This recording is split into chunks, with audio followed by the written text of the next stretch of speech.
आप लोग बहुत अच्छे हैं। आज मैं आपको पढ़ाऊंगा कक्षा 6 विषय में विषय विज्ञान क्लास 6 और विषय सब्जेक्ट साइंस। इसमें हम पढ़ाएंगे इकाई 2 जो पाठ आपका दूसरा है पदार्थ एवं पदार्थ के समूह। इसमें हमने आपको पदार्थ के बारे में बताया था पहले। अगर आपको हमारा पिछला क्लास देखना होगा तो हम इसको वीडियो के अंत में एक लिंक दे देंगे, आप जाकर उसको देख लीजिएगा। हमने बताया था कि पदार्थ जो होता है वो स्थान घेरता है। पदार्थ जो होता है वो स्थान घेरता है और उसमें भार होता है। उसमें क्या होता है? भार होता है।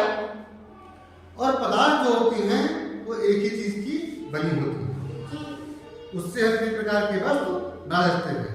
जैसे मान लीजिए कि पदार्थ है, लोहा है, लकड़ी है, कांच है, मिट्टी है। हमने कहा कि इससे वस्तु बनाएंगे तो आपने इससे वस्तुएं बनाया कि लोहा से कौन वस्तु बन सकता है? कुर्सी। और प्लास्टिक से कुर्सी, मेज और चश्मा। और लकड़ी से और मिट्टी से क्या बन सकता है? तो आपने देखा कि आपने लोहा, मिट्टी, लकड़ी, प्लास्टिक आदि पदार्थों से अपने अनेकों वस्तुएं बनाई। तो अब उन वस्तुओं को आपने बनाया। अब हम क्या करेंगे कि उन्हीं पदार्थों के समूहों के आधार पर हम वर्गीकरण करेंगे कि विभिन्न लक्षणों के आधार पर पदार्थों का वर्गीकरण।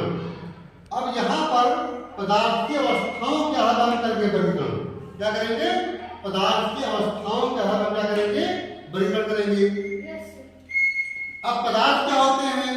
पदार्थ जो होते हैं ठोस होते हैं। यहाँ पर हम ठोस बात करेंगे। यहाँ पर किस बात करेंगे? ठोस बात करेंगे। तो अब देखो, जो नारियल तेल का गुण है वो जाड़े के मौसम में ठोस के रूप में जम जाता है। नारियल तेल का जो गुण है वो जाड़े के मौसम में ठोस के रूप में जम जाता है और गर्मी के मौसम में तरल यानी द्रव के रूप में हो जाता है। जब वो गर्म पाता है तो क्या होता है? पिघल जाता है। होता नहीं होता है? और उसके बाद देखते हैं नंबर 2 पॉइंट हमारा है मोम ठोस रूप में है। मोम किस रूप में है? ठोस रूप में है और गर्म करने पर पिघल जाता है। गर्म करने से क्या होता है? पिघल जाता है। आपने अपने घर में मोमबत्ती जलाई होगी, दीपावली में तो और जलाते हैं हम लोग। फिर देखते हैं कि अर्थात द्रव रूप में परिवर्तित हो जाता है, यानी परिवर्तित मतलब बदल जाता है। इसे द्रव से क्या बन गया? पानी। पानी से तरल। मतलब जो द्रव का गुण है वो बहने का गुण होता है, जो द्रव का गुण है वो क्या होता है? बहने का होता है। इसका आयतन और आकार निश्चित नहीं होता है। फिर देखते क्या करते हैं? अर्थात यदि हम द्रव मोम को गर्म करते जाएं तो वह मोम की वाष्प यानी भाप बनकर उड़ जाता है। अब देखिए क्या करते हैं, मोम आपका ठोस रूप में है और हमने क्या किया? उसको गर्म किया तो पिघल गया। तो किस रूप में हो गया? द्रव रूप में हो गया। और जब उसको हम और तो वो क्या बन गया? द्रव मोम बन गया। वो क्या बन गया? द्रव मोम बन गया। जब यहाँ पर हम मोम ठोस रूप में था, इसको हमने गर्म किया तो ये पिघल गया और पिघलने के बाद ये कंडीशन प्राप्त हो गई और ये किस रूप में हो गया? अब ये द्रव मोम में आ गया। किस रूप में आ गया?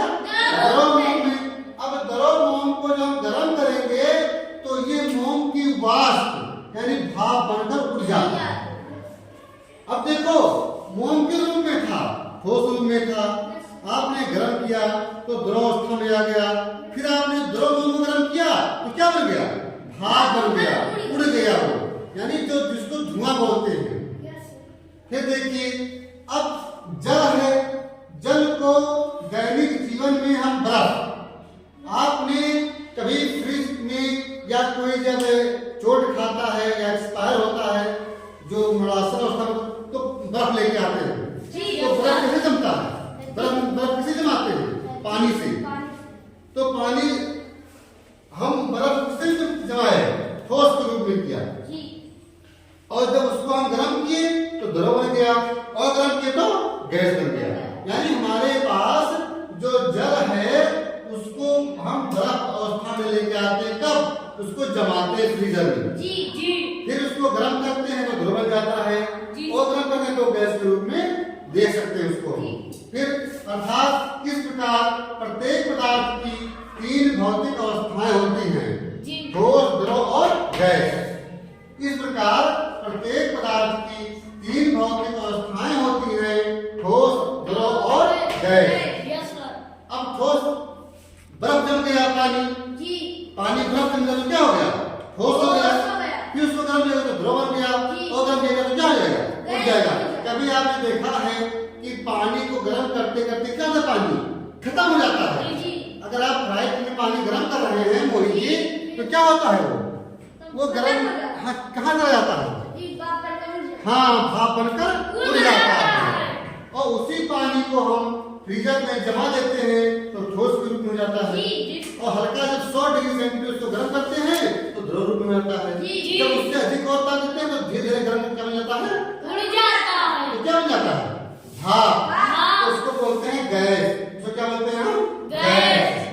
तो अर्थात इस प्रकार प्रत्येक पदार्थ की 3 भौतिक अवस्थाएं होती है। कौन अवस्था होती है? ठोस, द्रव, गैस। हाँ। अब देखो, अब ठोस पदार्थ में क्या है? ठोस पदार्थ का जो गुण होता है, इसका आकार व आयतन दोनों निश्चित होता है। ठोस पदार्थ का जो आकार होता है वो आयतन का होता है, दोनों निश्चित होता है। जैसे अगर हम कांच की गोली ले लें और एक गिलास ले लें, यस सर। कांच की गोली ले लें और कांच का गिलास ले लें और उसमें हम गोली को डाल देंगे, तो ऐसा नहीं होगा कि गोली उसमें बड़ी हो जाएगी। उसमें गोली बड़ी नहीं हो जाएगी, उसमें गोली क्या रहेगी? जैसे जिसका उसका आकार और उसमें वो रह जाएगा। जी। उसी प्रकार हम कांच को एक उसमें रख लें, थैले में रख लें, तब भी उसी प्रकार से वो रहेगा। जी। तो इसका मतलब ये होता है कि हम कांच को अगर गिलास, कांच की गोली को कांच गिलास में रखते हैं या किसी भी गिलास में रखते हैं तो उतने स्थान जितना उसका क्षेत्रफल होगा। जी। क्यों होता है? क्योंकि इसके पदार्थों में जो कण यानी अणु होते हैं वो बहुत बहुत पास होते हैं, जी। तभी वो ठोस होता है। जी। ठोस पदार्थ को ये देखिए, जैसे मान लीजिए कांच की गोलियां हैं, मान लीजिए एक कांच की गोली 2 3 4 इस प्रकार की गोलियां इसमें हैं, तो ये जो कांच की गोलियां मान लो हैं, तो इसको ये पता जाएगा कि एक दूसरे से बंधे हुए हैं। जी। ठोस पदार्थों का गुण होता है कि इसके कण यानी अणु बहुत पास पास होते हैं जी। और एक दूसरे को बांधे रखते हैं। जी। इससे यहाँ पर आप देखिए ठोस से कण है ये, तो क्या हुआ? एक दूसरे को हम ये बांधे रखते हैं, तभी ये ठोस है। इस प्रकार से यहाँ पे क्या बन गया? ये ठोस बन गया। ये क्या बन गया? ठोस बन बन गया। गया। अब देखिए हमारे पास मेज रखा हुआ है, ये कुर्सी रखा हुआ है। अब इस कुर्सी को रखने के लिए इतना जगह इसको चाहिए, इतना इसको एरिया चाहिए। जी। इसको कम ज्यादा नहीं कर सकते हैं। क्यों? क्योंकि ये ठोस है। जी। लेकिन अब देखिए ये ठोस हो गया, तो ठोस के कण अणु बहुत पास पास होते हैं। क्यों होते हैं? क्योंकि इनमें आकर्षण बल बहुत ज्यादा होता है। जी। आकर्षण मतलब क्या है? कि एक दूसरे को मतलब बांधे रखने की शक्ति ज्यादा होती है। जी। यानी ठोस के कण बहुत पास पास होते हैं, इनमें आपसी आकर्षण बल बहुत अधिक होता है जो इन्हें एक साथ बांधे रखता है। जैसे आप यहाँ चित्र में देख सकते हैं कि देखिए ठोस के कण जो है एक दूसरे को बांधे रखते हैं। इसी प्रकार देखिए अब यहाँ पे इस जैसे मान लो गेंद है, गेंद आपका क्या है? ठोस है। ये तो चल रहा है। जी सर। आपका बैट ठोस है, बैट जी। ये तो बैट से आप मार पा रहे हैं। जी। क्या हम कहते हैं गेंद को पन्नी से मारो, जी। तो पन्नी से मार पाओगे? नहीं। मार पाओगे है नहीं, उतना तो नहीं जाएगा। जी। पन्नी तो उस पन्नी, तो इसी प्रकार से हम आपको बताएं कि पदार्थों का जो वर्गीकरण है वो लक्षणों के आधार पर सकता है। जी। ठोस है और द्रव है और गैस है। अब द्रव क्या है? जैसे आप हमें बताया हमने कि पानी ले लीजिए, पानी को गर्म कर दीजिए तो क्या बन जाएगा? भाप बन जाएगा, जी। गैस बन जाएगा। जी। क्योंकि पानी के अणु जो होते हैं ठोस के अपेक्षा कुछ दूर दूर होते हैं। जी। और जो गैस कण होते हैं वो पानी की अपेक्षा ज्यादा होते हैं। जी। अगर वहां अभी अगर बत्ती जला दी जाए आपसे करीब 10 मिनट दूर पे है, तो यहाँ पे आपको सुगंध मिलेगा। जी। इसका मतलब क्या हुआ कि वहां के गैस के जो अणु थे वो क्या थे, बहुत दूर दूर थे, जी। वो उड़ते हैं, तभी तो हमको नाम मिलता है। जी, अब जी। मसाला वहां छुपा गया और आपके नाम में लग गया, जी जी तो छींक आती है। जी। तो उसके जो गैस के अणु होते हैं बहुत दूर दूर में, आकर्षण बल बहुत दूर दूर होता है। जी और ठोस में आकर्षण बल बहुत पास होता है। जी और पानी में उससे कम होता है जी। और गैस में सबसे कम होता है। जी। गैस में क्या होता है, सबसे कम होता है। तो जो आकर्षण बल होता है, ये देखिए आकर्षण बल होता है,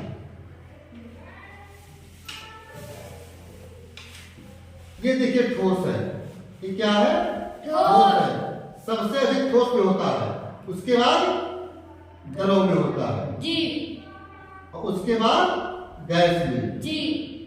तो गैस ज्यादा किसमें हुआ, द्रव में, द्रव में। और द्रव ज्यादा किसमें हुआ, ठोस में। ठोस में। तो सबसे अधिक आकर्षण बल किसमें हुआ, ठोस में। ठोस में, और सबसे कम, गैस में। और उससे उससे सबसे कम किसमें होता है, गैस में, और उससे ज्यादा द्रव में। द्रव में, उससे ज्यादा गैस ठोस में। ठोस में। तो जिसमें जितना आकर्षण बल अधिक होगा उसकी मजबूती उतनी अधिक होगी। जैसे दोस्ताना समझ लीजिए, जैसे हम मानते हैं कि सूरज और ये राहुल बहुत पक्के मित्र हैं, यस सर। तो इनके अंदर कौन सा गुण हो रहा है, ठोस वाला, ठोस कि कुछ मिले दूर पास से इतना मम्मी इनके दोनों झगड़ा करें, लेकिन सूरज और राहुल पास से भी झगड़ा क्या करते तो फिर पास हो जाएंगे। जी लेकिन अगर सूरज और मोहन की बात की जाए तो ये कुछ दूर रहेंगे, जी झगड़ा करेंगे फिर पास आ जाएंगे। जी जी। लेकिन अगर सूरज और अमरेश की बात की जाए तो ये दोनों में इतना होती बहुत दूर दूर से हवा हवा करते हैं, पास नहीं होते रहेंगे। जी हाल चाल तो होगा लेकिन उतना नहीं नहीं होगा, होगा। तो ये गैस का गुण हो जाएगा। जी। इसमें हाल चाल कम होगा तो गैस का गुण, उससे कुछ ज्यादा होगा तो द्रव का गुण, और जिसमें सबसे यार तो हमारे पक्के मित्र हो। जी मतलब क्या हुआ कि इसमें आकर्षण बल दोनों के अंदर खिंचाव ज्यादा है, जी दोनों के अंदर आपसी संबंध ज्यादा है, जी। ये एक दूसरे को बिल्कुल साथ साथ ही रहते हैं, जी, तो इसको जी। ठोस बोलते हैं। इसमें कम होता है वो द्रव, और इसमें बिल्कुल कम होता है उसको द्रव गैस। गैस। समझ गए? तो आज मेरा टॉपिक खत्म होता है। हम अगले टॉपिक आपका लेके आएंगे, इसके अगला पाठ या अगले टॉपिक। आप हमारा जो है चैनल लर्न विद अस देखते रहिए, लाइक करते रहिए, सब्सक्राइब करते रहिए, और हमारे चैनल को, और हमारा एक फेसबुक पेज बना हुआ है जी। लर्न विद अस के नाम से हमारा पेज बन गया है, तो हमारे पेज को उसको फॉलो करिए और वहां पर लाइक करिए और उसको शेयर करिए। जी ठीक है? तो बच्चों आज मेरा क्लास खत्म होता है, हम अगला टॉपिक लेके आएंगे। आपको बहुत धन्यवाद।